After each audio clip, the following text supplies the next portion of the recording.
Good morning everyone, welcome in my video. और आज के इस वीडियो लेक्चर में हम पढ़ने वाले हैं 10th क्लास की पॉलिटिकल साइंस का चैप्टर 2 और चैप्टर का नाम है फेडरलिज्म। इससे पहले का जो वीडियो लेक्चर था पॉलिटिकल साइंस का वो मैंने फर्स्ट चैप्टर के ऊपर अपलोड किया था जिसका नाम था पावर शेयरिंग। लेकिन आज के इस वीडियो लेक्चर हम जानने वाले हैं फेडरलिज्म के बारे में कि फेडरलिज्म होता क्या है, किस तरह से फेडरलिज्म वर्क करता है और फेडरलिज्म की हमें क्यों आवश्यकता है या इसकी इंपॉर्टेंस क्यों है। अंडरस्टैंड। बट फेडरलिज्म को जानने से पहले हम पावर शेयरिंग जो चैप्टर मैंने लास्ट टाइम आपको पढ़ाया था उसके बारे में थोड़ा जान लेते हैं, तभी आपको ये फेडरलिज्म का जो सिस्टम है या फेडरलिज्म होता क्या है ये आपको अच्छी तरह से समझ में आएगा। तो देखिए, हमने पढ़ा था पावर शेयरिंग के अंदर कि बेल्जियम के अंदर एक गवर्नमेंट थी, ठीक है, और उस गवर्नमेंट ने पहले स्टेट गवर्नमेंट को कोई राइट नहीं दिए थे, लेकिन लास्ट में बेल्जियम ने क्या किया था, अपने कॉन्स्टिट्यूशन में 4 टाइम अमेंडमेंट किया था और उसके बाद जो सेंटर गवर्नमेंट ने स्टेट गवर्नमेंट को भी राइट वहां पर प्रोवाइड किए गए थे। यानी सेंटर गवर्नमेंट की जो पावर थी वो डिसेंट्रलाइज की गई थी और स्टेट गवर्नमेंट को भी वहां पर पावर प्रोवाइड की गई थी। अंडरस्टैंड। तो अब दूसरी जो केस स्टडी थी पावर शेयरिंग के अंदर थी आपकी श्रीलंका। श्रीलंका में क्या था, यूनिटरी गवर्नमेंट थी, वहां पर भी स्टेट को किसी तरह की पावर नहीं मिली हुई थी। अंडरस्टैंड। तो वहां पर क्या था, सिविल वार शुरू हो गया था श्रीलंका के अंदर और श्रीलंका की जो इकोनॉमिक कंडीशन थी वो बहुत ज्यादा डाउन हो गई थी। तो आप सबको आई होप ये याद होगा, अगर आपको याद नहीं तो पहले आप उस वीडियो लेक्चर को जाके जरूर देख लें ताकि हम फेडरलिज्म को अच्छी तरह से समझ सकें। अंडरस्टैंड। तो बात करते हैं बेल्जियम को। जो बेल्जियम में जो 1 टायर लेवल की जो गवर्नमेंट थी जिसके पास एक बहुत सारी पावर थी और फाइनली उन्होंने सेकंड गवर्नमेंट जो स्टेट गवर्नमेंट थी उसको भी राइट वहां पर प्रोवाइड किए अपने अमेंडमेंट करके कॉन्स्टिट्यूशन में। तो वहां पर जो एक कॉन्फ्लिक्ट की सिचुएशन बनने वाली थी कहां पर, बेल्जियम में, क्योंकि बेल्जियम में आपके डच कम्युनिटी के लोग, फ्रेंच कम्युनिटी के लोग, जर्मन कम्युनिटी के लोग रहते थे और डिफरेंट टाइप ऑफ रिलीजन और लैंग्वेज बोलते थे। तो इस सब चीज को देखते हुए, ऐसी सिचुएशन को देखते हुए बेल्जियम की गवर्नमेंट ने अपने जो कॉन्स्टिट्यूशन थे उसमें 4 टाइम अमेंडमेंट किया और पावर को डिसेंट्रलाइज उन्होंने कर दिया। ठीक है। तो वहां पर पीस स्टैब्लिश हो गई। ठीक है। तो इसी तरह से फेडरलिज्म काम करता है। मैं आपको ये समझाना चाहता हूं कि फेडरलिज्म में जो गवर्नमेंट की पावर है उसको डिसेंट्रलाइज किया जाता है। यानी पावर शेयरिंग जो होती है वो सेंटर और स्टेट के बीच होती है। फेडरलिज्म के अंदर कोई भी वन गवर्नमेंट अपने आप में पावरफुल नहीं होती है, तो इसी को हम फेडरलिज्म बोलते हैं। ऐसे में कि नहीं, बेल्जियम में पहले क्या था कि यूनिटरी गवर्नमेंट थी और बाद में आके उन्होंने फेडरल स्ट्रक्चर को एक्सेप्ट किया था। तो फेडरल स्ट्रक्चर या फेडरल सिस्टम एक ऐसा सिस्टम होता है जहां पर किसी भी कंट्री के अंदर 2 टायर ऑफ गवर्नमेंट होती है, पहली सेंट्रल गवर्नमेंट और दूसरी प्रोविंसेस या स्टेट गवर्नमेंट, और दोनों के पास राइट होते हैं। दोनों ही गवर्नमेंट वहां पर पावरफुल होती हैं। ये नहीं कि सेंट्रल गवर्नमेंट ही पावरफुल है, नहीं, स्टेट गवर्नमेंट पावरफुल है, नहीं। फेडरलिज्म के अंदर दोनों गवर्नमेंट, स्टेट गवर्नमेंट और आपकी सेंट्रल गवर्नमेंट, दोनों के पास इक्वल राइट होते हैं, दोनों के पास अपनी अलग अलग पावर होती है। ठीक है। और दोनों ही फेडरलिज्म सिस्टम में ज्यादा पावरफुल होते हैं। That is clear. तो इस तरह से फेडरलिज्म काम करता है। अब देखिए, अब चलते हैं फेडरलिज्म को समझने की कोशिश करते हैं कि फेडरलिज्म होता क्या है। तो जो फेडरलिज्म होता है उसकी आपकी बुक में एक बहुत अच्छी डेफिनेशन दी है, पहले उसको पढ़ लेते हैं। तो Federalism is a system of government in which the power is divided between the central authority and various constituent units of the country. Usually, a federation has 2 levels of government. One is the government for the entire country that is usually responsible for a few subjects of common national interest. The other are government at the level of the provinces or state that look after the much of day-to-day administrating of the state. Both these level of government enjoy their power independent of the other. देखिए, federalism एक ऐसा system होता है जहां पर जो power है वो सेंट्रल, स्टेट और भी जो अदर कॉन्स्टिट्यूशन अथॉरिटी होती हैं उनके बीच में आपकी पावर डिवाइडेड होती है, पावर बटी होती है। अंडरस्टैंड। फेडरलिज्म में मोस्टली टू टायर गवर्नमेंट होती है। पहली गवर्नमेंट होती है आपकी सेंटर गवर्नमेंट और सेकंड होती है आपकी state government. That is the clear. अब जो सेंटर गवर्नमेंट होती है वो पूरे कंट्री को होल्ड करती है, उसके पास पूरी कंट्री को रन करने की पावर होती है जो कि उसे कॉन्स्टिट्यूशन के द्वारा प्रोवाइड की जाती है। और स्टेट गवर्नमेंट के पास एक अलग पावर होती है जो आपके स्टेट को रन करती है और स्टेट को होल्ड करने की पावर उसको कॉन्स्टिट्यूशन के द्वारा प्रोवाइड की जाती है। तो फेडरलिज्म एक ऐसा सिस्टम है जहां पर जो पावर है वो कॉन्स्टिट्यूशन की डिफरेंट जो इंस्टीट्यूशन है उनके बीच और जो आपके सेंट्रल गवर्नमेंट है और स्टेट गवर्नमेंट है या और भी कोई अदर जो इंस्टीट्यूशन है उसके बीच पावर को डिवाइड किया जाता है। ठीक है, उसी को हम फेडरलिज्म बोलते हैं। That is the clear. अब फेडरलिज्म के अंदर दो गवर्नमेंट होती है, सेंट्रल गवर्नमेंट। तो सेंट्रल गवर्नमेंट की जो पास राइट होते हैं वो अपने अलग होते हैं। जैसे नेशनल लेवल की जो राइट है, जैसे पाकिस्तान के साथ वॉर करना है, पाकिस्तान के साथ ट्रेड शुरू करना है, या श्रीलंका के साथ ट्रेड शुरू करना है, या किसी अदर कंट्री के बीच कोई ट्रीटी साइन करनी है, तो ये जो डिसीजन है ये कौन लेता है? आपका सेंट्रल गवर्नमेंट लेता है। ठीक है, तो फेडरल सिस्टम है, सेंट्रल गवर्नमेंट के पास ये इस लेवल के राइट होते हैं। दूसरा लेवल आता है आपका स्टेट गवर्नमेंट का। स्टेट गवर्नमेंट के पास अपने स्टेट को रन करने के लिए जो राइट होते हैं, जैसे आपकी पुलिस सिस्टम उसको सही करना है, एजुकेशन सिस्टम को सही करना है, एग्रीकल्चर सिस्टम को सही करना है, हेल्थ सेक्टर को सही करना है, कोई इंडस्ट्री सेटअप करनी है। ठीक है, तो ये सारे राइट किसके पास होते हैं? स्टेट के पास होते हैं। अब स्टेट गवर्नमेंट जैसे कि अब फॉर एग्जांपल अब दिल्ली की स्टेट गवर्नमेंट है, वो पाकिस्तान के साथ ट्रेड करना है या वॉर करना है, वो डिसीजन नहीं ले सकती। वो डिसीजन कौन लेगा? आपकी सेंट्रल गवर्नमेंट लेगी। तो सेंट्रल गवर्नमेंट और स्टेट गवर्नमेंट के राइट अलग अलग होते हैं फेडरलिज्म के अंदर। That is the clear. इसी को हम फेडरलिज्म बोलते हैं। ठीक है, आप आई होप ये समझ में आ गया अच्छी तरह। अब क्या होता है कि जो फेडरलिज्म जो होता है उसमें दो तरह की गवर्नमेंट होती है। ठीक है, जो सेंट्रल गवर्नमेंट, स्टेट गवर्नमेंट या प्रोविंस गवर्नमेंट हम उसको बोलते हैं। ठीक है, अब हम जानते हैं कि जो फेडरलिज्म है वो किस तरह से काम करता है, फेडरलिज्म सिस्टम होता क्या है। लेकिन इसको जानने से पहले हम एक सिस्टम को और जान लेते हैं जिसका नाम है यूनिटरी सिस्टम। तो यूनिटरी सिस्टम क्या होता है? देखिए, यूनिटरी सिस्टम एक ऐसा सिस्टम होता है जहां पर वन टायर ऑफ गवर्नमेंट होती है, जहां पर एक ही तरह की गवर्नमेंट होती है जिसको हम सेंट्रल गवर्नमेंट कहते हैं। अगर वहां पर स्टेट गवर्नमेंट होती भी है तो उस गवर्नमेंट को ज्यादा पावर नहीं मिली होती है। ठीक है, उस गवर्नमेंट को ज्यादा पावर नहीं मिली होती है। उस गवर्नमेंट को वो गवर्नमेंट यूनिटरी गवर्नमेंट के अंदर या यूनिटरी जो सिस्टम है उसमें जो सेंट्रल गवर्नमेंट है वो अपने स्टेट गवर्नमेंट को सुप्रेस्ड करती है, यानी उसके जो राइट हैं वो उनको लिमिटेड करती है। ठीक है, यूनिटरी गवर्नमेंट में सेंट्रल गवर्नमेंट ज्यादा पावरफुल होती है और वो स्टेट गवर्नमेंट के राइट को लिमिटेड करती है। स्टेट गवर्नमेंट को वहां पर ज्यादा राइट नहीं होता है।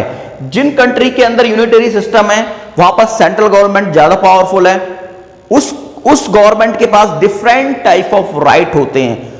वो कंट्री के अंदर किसी भी तरह का लॉ, कोई भी रूल एंड रेगुलेशन या लॉ एंड ऑर्डर बनाने में, मेंटेन करने में कोई भी डिसीजन ले सकती है। उसमें वो स्टेट का कोई भी रोल नहीं होता है, उसमें वो स्टेट की बात नहीं मानती है। तो इस तरह के सिस्टम को हम यूनिटरी गवर्नमेंट, यूनिटरी सिस्टम बोलते हैं। That is the clear. अब दूसरा आता है आपका क्या? Federal system. देखिए, फेडरल सिस्टम के अंदर क्या होता है आपका जो फेडरलिज्म इसको हम बोलते हैं, फेडरल सिस्टम के अंदर ये होता है कि फेडरल सिस्टम के अंदर आपकी टू लेवल की जो गवर्नमेंट होती है वो टू टायर गवर्नमेंट होती है। पहली क्या होती है आपकी स्टेट गवर्नमेंट, दूसरी होती है आपकी पहली आपकी सेंट्रल गवर्नमेंट और दूसरी होती है आपकी स्टेट गवर्नमेंट या प्रोविंसेस गवर्नमेंट। अब फेडरल सिस्टम के अंदर दोनों ही गवर्नमेंट पावरफुल होती हैं, दोनों ही गवर्नमेंट अपने अपने लेवल पर वर्क करती हैं, दोनों ही गवर्नमेंट को अपने अपने लेवल पर कॉन्स्टिट्यूशन के द्वारा पावर प्रोवाइड की जाती है।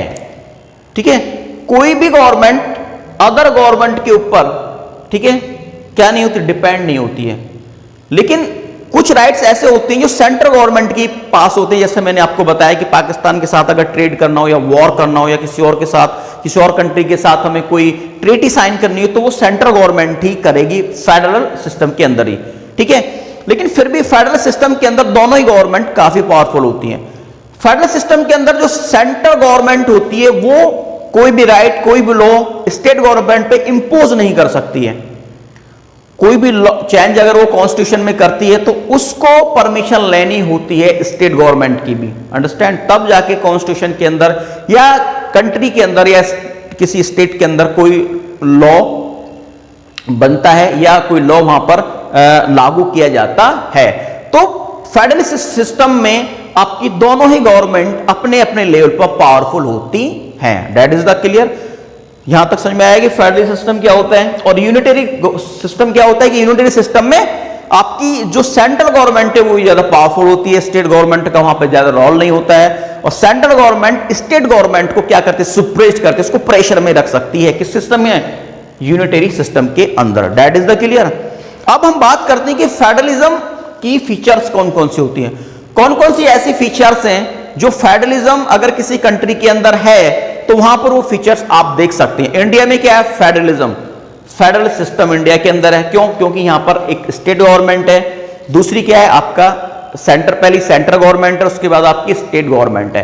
तो सेंट्रल गवर्नमेंट अपनी जगह पावरफुल है और स्टेट गवर्नमेंट अपनी जगह पावरफुल है, अंडरस्टैंड।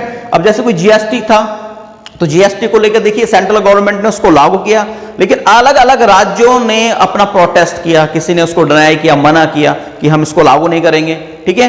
तो यहां पर क्या था कि अपना प्रोटेस्ट करने का भी राइट है सब स्टेट्स को और अपनी जो राय वो दे सकते हैं किसी भी लॉ पर, ठीक है। उनकी जो परमिशन है उनके बिना सेंट्रल गवर्नमेंट यहां लॉ नहीं बना सकती है, ठीक है। कॉन्स्टिट्यूशन में वो क्या नहीं कर सकती, चेंज नहीं कर सकती है, ठीक है। 2/3 मेजोरिटी का होना यहां पर बहुत ज्यादा आवश्यक होता है। तो इस तरह से इंडिया के अंदर क्या है? फेडरल सिस्टम, ठीक है, अंडरस्टैंड। अब हम देखते हैं कौन सी ऐसे फीचर्स होती हैं जो फेडरलिज्म के लिए बहुत ज्यादा इंपॉर्टेंट होती हैं। तो पहली फीचर पढ़ता हूं मैं, देखिए जरा। देयर आर 2 और more level of government. Federalism system के अंदर 2 या इससे ज्यादा लेवल की गवर्नमेंट होती है। तो इंडिया के अंदर देखिए अपना आपके पास कितनी गवर्नमेंट है? पहली आपकी सेंट्रल गवर्नमेंट हो जाती है, दूसरी क्या हो जाती है आपकी स्टेट गवर्नमेंट हो जाती है, उसके बाद एक आपकी 3rd लेवल की भी गवर्नमेंट है जो पंचायत गवर्नमेंट या म्यूनिसिपैलिटी गवर्नमेंट आपके सिटी में या आपके विलेज में होती है। तो इंडिया के अंदर ये तीनों तरह की गवर्नमेंट काम करती हैं। तो फेडरलिज्म अगर कहीं पर भी है, किसी कंट्री के अंदर भी है, तो वहां पर 3 टायर या 2 टायर लेवल की गवर्नमेंट वहां पर होती हैं, जैसे सेंट्रल गवर्नमेंट, स्टेट गवर्नमेंट, उसके बाद आता है आपका कम्युनिटी गवर्नमेंट, पंचायत गवर्नमेंट या municipality government. That is the clear. अब नेक्स्ट फीचर क्या होती है? Different tyre of government govern the same citizen but each tier has to own jurisdiction in specified matter of the legislation, taxation and administration।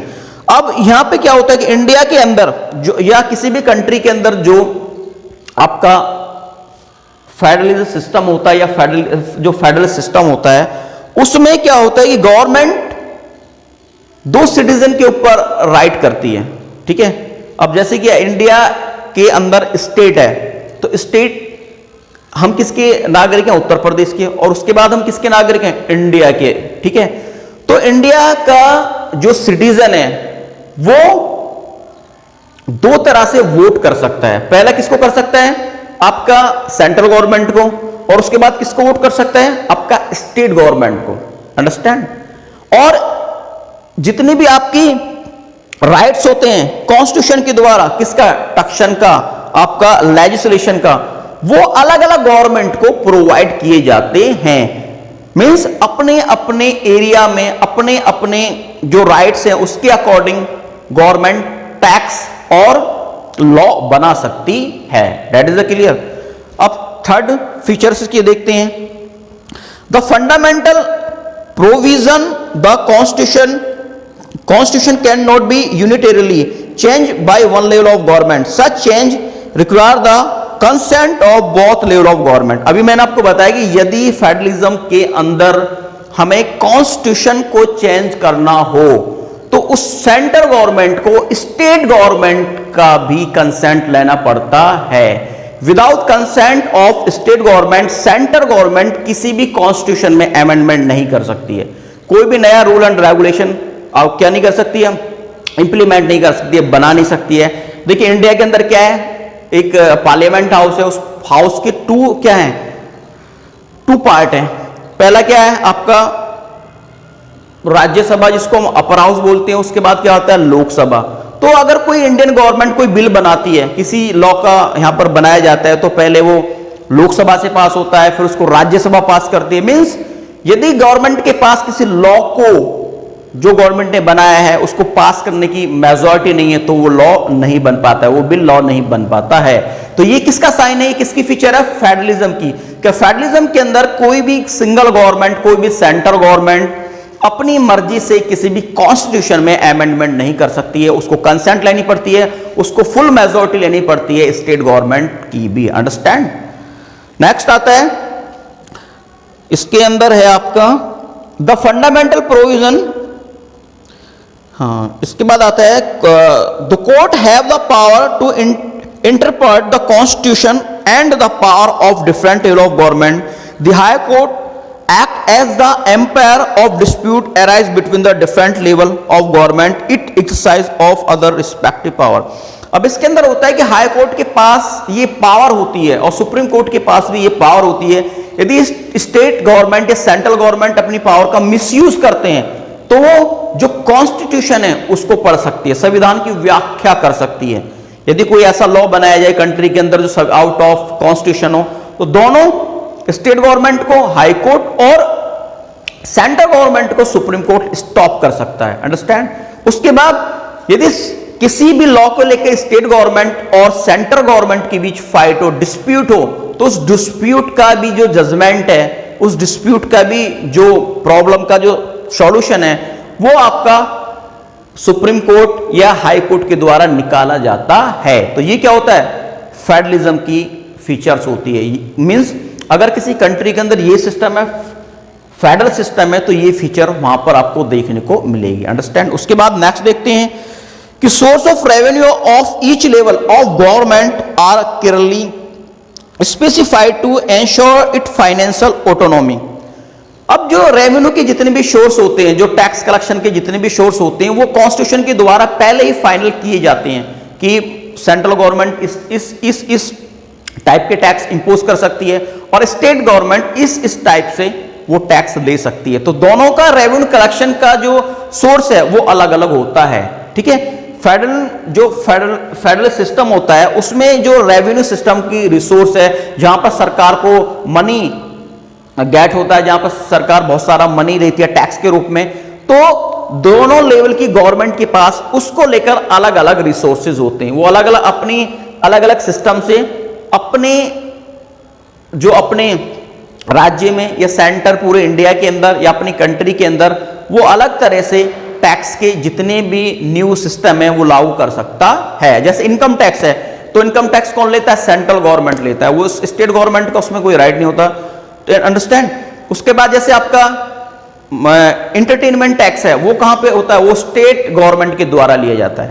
That is clear. तो ये जो taxes revenue के resources हैं, इनका जो डिस्ट्रीब्यूशन है वो भी अलग अलग टाइप से होता है, और वो तो इसी को हम फेडरलिज्म की एक और फीचर कह सकते हैं, होती है। अंडरस्टैंड। उसके बाद आता है the federal system thus has dual objective to safeguard and promote unity of the country while at the same time accommodate regional diversity, therefore two aspects are crucial or the institution and practice of federalism. Government at different levels should agree to same rule of power sharing. They should also trust that each would abide by it part of the agreement. अब इसमें क्या होता है, देखिए जो federal system के अंदर दो तरह की गवर्नमेंट है, मैंने आपको बताई थी कि टू टायर गवर्नमेंट होती है, पहला आपका सेंट्रल गवर्नमेंट, उसके बाद स्टेट गवर्नमेंट होती है। अब ये जो गवर्नमेंट होती है किसी भी कंट्री के अंदर, आपको पता है कि डिफरेंट टाइप ऑफ रिलीजन को मानने वाले, लैंग्वेज को मानने वाले, या डिफरेंट टाइप ऑफ कम्युनिटी वहां पर रह सकती है। जो उसके सिटीजन होंगे, उनकी जो फैथ है, उनकी जो लैंग्वेज है, उनकी जो कल्चर है, वो अलग अलग हो सकती है। अब सभी कंट्री का राइट ये बनता है कि वो अपने सिटीजन को प्रोटेक्ट करें, और प्रोटेक्ट तभी कर पाएंगे जब हम उनके लिए सेम रूल एंड रेगुलेशन वहां पर इंप्लीमेंट करें। तो फेडरल सिस्टम के अंदर ये होता है कि यदि किसी कंट्री में फेडरल सिस्टम है तो वहां के जितने भी सिटीजन हैं वो आसानी से उनको प्रोटेक्ट किया जा सकता है, उनकी डाइवर्सिटी के अकॉर्डिंग, उनके रिलीजन के अकॉर्डिंग, उनकी लैंग्वेज के अकॉर्डिंग, ठीक है, उनकी कल्चर के अकॉर्डिंग उनके लिए एक स्पेशल रूल बनाए जा सकते हैं। और इसमें दोनों ही कम्युनिटी, दोनों ही टायर की जो गवर्नमेंट होती है उनकी कंसेंट होती है, उनको दोनों ही वो एक दूसरे को एग्री करती हैं, तब जाके वो अपने सिटीजन को क्या करती हैं, सिक्योर करती हैं, उनको प्रोटेक्शन देते हैं। आपने देखा होगा कि श्रीलंका के अंदर यूनिटरी सिस्टम था वहां पर, तो जो तमिल, इंडियन तमिल थे, उनको जो सिंघाला कम्युनिटी ने क्या किया था, सुप्रेस्ड किया था, बुरी तरह से उनको क्रश किया था, कुचला था, उनकी जो फीलिंग्स थे उनको एलिगेशन किया था, उनकी फीलिंग्स उनको समझा नहीं था, और इसीलिए श्रीलंकन जो तमिल थे उन्होंने एक अलग स्टेट की मांग वहां पर शुरू कर दी थी, क्योंकि उनको लगता था कि उनकी जो भाषा है उसको कंप्लीटली श्रीलंका ने डिनाइड किया है, और उनको सरकारी जॉब में किसी तरह की भी जो गवर्नमेंट के द्वारा फैसिलिटीज दी जाती है उनमें उनको कंप्लीटली उनसे उनको आउट रखा है, आउट कर दिया गया है, ठीक है। तो इस तरह की फीलिंग वहां पे श्रीलंका के अंदर आएगी, तो श्रीलंका के अंदर क्या होता, एक सिविल वार शुरू हो गया था। तो दैट इज द क्लियर। तो अब क्या होता है, जहां पर फेडरलिज्म सिस्टम होता है, फेडरल सिस्टम के अंदर क्या होता है कि फेडरल सिस्टम में कोई भी जो गवर्नमेंट होती है वो क्या करती है, अपने सिटीजन को सिक्योर करती है, वो ऐसे राइट लेके आती है जिसमें different type of community, religion, language को मानने वाले जितने भी पीपल होते हैं उनको सिक्योर किया जाता है। तो ये थी फेडरलिज्म की एक और फीचर। तो डेफिनेटली ये फीचर, इस फीचर में मैंने जो भी बताया फेडरलिज्म की जो भी फीचर थी, आई होप आपने उसको अच्छी तरह से समझा होगा। अब हम बात करते हैं जो फेडरलिज्म सिस्टम होता है, there are two kind of routes through which federation have been formed. देखिए दो तरह का फेडरलिज्म सिस्टम होता है, जिस कोई भी कंट्री के अंदर दो तरह का फेडरेशन हमें देखने को मिलता है। फेडरेशन सिस्टम जो होता है वो दो तरह का देखने को मिलता है। पहला क्या होता है, पहला होता है आपका कमिंग टूगेदर फेडरेशन। ये बहुत ज्यादा इंपॉर्टेंट है, कमिंग टूगेदर फेडरेशन। अब इसमें क्या होता है, इसमें यह होता है कि बहुत सारे इंडिपेंडेंट स्टेट होते हैं। इंडिपेंडेंट स्टेट मतलब एक स्वतंत्र राज्य होते हैं, कंट्री होते हैं, वो एक साथ आकर कोई फेडरेशन बनाते हैं, ठीक है, एक साथ आकर कोई फेडरेशन बनाते हैं और उस सबको, उस सारे फेडरेशन को एक कंट्री का नाम दिया जाता है, ठीक है। पहले तो ये टाइप हो गया, जैसे आप इसका जो एग्जांपल है वो क्या है आपका, यूके है, स्विट्जरलैंड है, ऑस्ट्रेलिया है। अब देखिए यूके में, सॉरी, जैसा कि आपका यूएसए है, तो यूएसए, स्विट्जरलैंड एंड ऑस्ट्रेलिया। देखिए आपका यूएसए में, स्विट्जरलैंड में और ऑस्ट्रेलिया के अंदर बहुत सारे स्टेट हैं, और वहां पर जितने भी स्टेट हैं वो अपने आप में इंडिपेंडेंट हैं, यानी वो अपने आप में स्वतंत्र हैं, अपने आप में वो बहुत ज्यादा पावरफुल हैं। वो सारे मिलकर एक यूएसए बनाते हैं, यूएसए बनाते हैं। देखिए यूएसए में कितने स्टेट आते हैं, 50 स्टेट आते हैं। वो सारे स्टेट मिलकर एक, वो सारे के सारे इंडिपेंडेंट स्टेट हैं और सारे मिलकर एक यूएसए को फॉर्म करते हैं। तो ये होता है क्या, होल कमिंग टूगेदर, जहां पर बहुत सारे इंडिपेंडेंट स्टेट आए और वो आकर एक कंट्री बनाए, उसको हम बोलते हैं कमिंग टूगेदर। अब इसमें क्या होता है कि यदि यूएसए से कोई भी स्टेट अलग होना चाहे तो वो अपनी प्लेबिसाइट के थ्रू, वोटिंग के थ्रू अलग हो सकता है और अपने आप को एक अलग कंट्री वो घोषित कर सकता है। इसको हम बोलते हैं क्या, कमिंग टूगेदर, ठीक है। तो इसके जो एग्जाम्पल हैं, इस तरह के फेडरेशन के जो एग्जाम्पल हैं वो आपका यूएसए है, स्विट्जरलैंड है एंड ऑस्ट्रेलिया है, ठीक है, अंडरस्टैंड। अब दूसरा टाइप जो होता है वो होता है होल्डिंग टूगेदर फेडरेशन। इनमें डिफरेंस समझ लेना कि होल्डिंग टूगेदर क्या होता है और कमिंग टूगेदर होता है क्या होता है। तो होल्डिंग टूगेदर फेडरेशन में ये होता है कि अगर कोई एक ही कंट्री, एक सिंगल कंट्री के अंदर बहुत सारे स्टेट हैं, देखिए अमेरिका 50 स्टेट्स का क्या है, एक कंट्री है, वो अपने आप में ज्यादा पावरफुल स्टेट हैं, उनकी सरकारें, स्टेट सरकारें ज्यादा पावरफुल होती हैं, ठीक है। सेंट्रल गवर्नमेंट इतनी पावरफुल नहीं होती जितनी वहां पर स्टेट गवर्नमेंट ज्यादा पावरफुल होती है। अगर वो चाहें तो अमेरिका से कोई भी स्टेट अपने आप को अलग कर सकता है, ठीक है। तो इसको बोलते हैं कमिंग टूगेदर, ठीक है, कमिंग टूगेदर फेडरेशन। अब होल्डिंग टूगेदर फेडरेशन में होता है कि कोई कंट्री है और उस कंट्री के अंदर बहुत सारे स्टेट हैं, इसको समझने का कोशिश करेंगे। अब इंडिया एक कंट्री है और इस कंट्री के अंदर कितने स्टेट हैं, ठीक है, और हमारे पास जितने भी स्टेट हैं वो सारे स्टेट्स के ऊपर इंडिया का होल्ड है और वो सारे स्टेट मिलकर एक कंट्री बनाते हैं, इसको हम बोलते हैं होल्डिंग टूगेदर। अगर कोई कंट्री चाहे, अगर कोई स्टेट यहां पर चाहे तो वो इंडिया से अलग नहीं हो सकता, वो इंडिया का पार्ट है, अंडरस्टैंड। अगर कोई तेलंगाना चाहे, आंध्र प्रदेश चाहे, उत्तर प्रदेश चाहे या पंजाब चाहे कि नहीं हम तो इंडिया से अलग होना चाह रहे, नहीं, वो इंडिया से बिल्कुल भी अलग नहीं हो सकता है, किसी भी कीमत पर अलग नहीं हो सकता है, क्योंकि वो इंडिया का पार्ट है। तो एक ऐसा कंट्री जिसके अंदर बहुत सारे राज्य होते हैं और स्टेट होते हैं और वो सारे स्टेट पर अपना क्या करे, होल्ड करे और एक कंट्री बनाए, उसको हम बोलते हैं क्या, होल्डिंग टूगेदर। तो इंडिया एक ऐसा कंट्री है जिसके अंदर स्टेट है, ठीक है, और इन सारे स्टेट पर इंडिया अपना होल्ड करता है। तो इस तरह के सिस्टम को होल्डिंग टूगेदर फेडरेशन कहते हैं। That is the clear. Coming together और होल्डिंग टूगेदर में डिफरेंस यही है कि कमिंग टूगेदर में बहुत सारे इंडिपेंडेंट का मतलब क्या होता है कि वो अपने आप में स्वतंत्र हैं, वो जब चाहें उस कंट्री से अलग हो सकते हैं। जैसे अमेरिका से अगर कोई चाहे, यूएसए से कोई चाहे, तो कोई भी कंट्री अलग हो सकता है, कोई भी स्टेट अलग हो सकता है और वो अपने आप को एक कंट्री घोषित कर सकता है, ठीक है। लेकिन इंडिया के अंदर ऐसा नहीं है कि कोई भी स्टेट इंडिया से अलग हो जाए, ठीक है। तो इन दोनों के बीच में डिफरेंस ये होता है कि जो कमिंग टुगेदर में बहुत सारे इंडिपेंडेंट स्टेट जो अपने आप में बहुत ज्यादा पावरफुल होते हैं, जो अपने आप में कंप्लीटली स्वतंत्र होते हैं, वो अपनी सॉवरेनिटी को एंजॉय करने के लिए एक कंट्री के फॉर्मेट में फेडरेशन बनाते हैं, इसको बोलते हैं कमिंग टुगेदर। और होल्डिंग टुगेदर में ये होता है कि यदि किसी कंट्री के अंदर बहुत सारे स्टेट होते हैं तो वो कंट्री उन सबके ऊपर होल्ड करके एक फेडरेशन बनाता है, ठीक है। जैसे इंडिया, इसका एग्जांपल क्या है आपका, कमिंग होल्डिंग टुगेदर का आपका इंडिया है, स्पेन है, बेल्जियम है। तो ये एग्जांपल है आपके किसके, होल्डिंग टुगेदर फेडरेशन के। तो दैट इज द क्लियर। तो आज के इस वीडियो लेक्चर में मैंने आपको बताया कि फेडरलिज्म क्या होता है, किस तरह से फेडरलिज्म काम करता है और फेडरलिज्म की इंपॉर्टेंस है वो क्या होती है, ठीक है। उसके बाद यूनिटरी सिस्टम क्या होता है और फेडरल सिस्टम क्या होता है, इन दोनों के बीच में डिफरेंस बताया। और उसके बाद सेंट्रल गवर्नमेंट और स्टेट गवर्नमेंट में क्या क्या डिफरेंस होता है, क्या क्या राइट्स होते हैं, वो भी मैंने आपको बताई। तो डेफिनेटली आज के इस वीडियो लेक्चर में जो भी मैंने नॉलेज प्रोवाइड की फेडरलिज्म के बारे में, आई होप आपने उसको गेट किया होगा। नेक्स्ट वीडियो में मैं आपको बताने वाला हूं कि what makes India a federal country, कौन सी ऐसी चीजें हैं जो इंडिया को फेडरल कंट्री बनाती हैं। तब तक के लिए गुड बाय।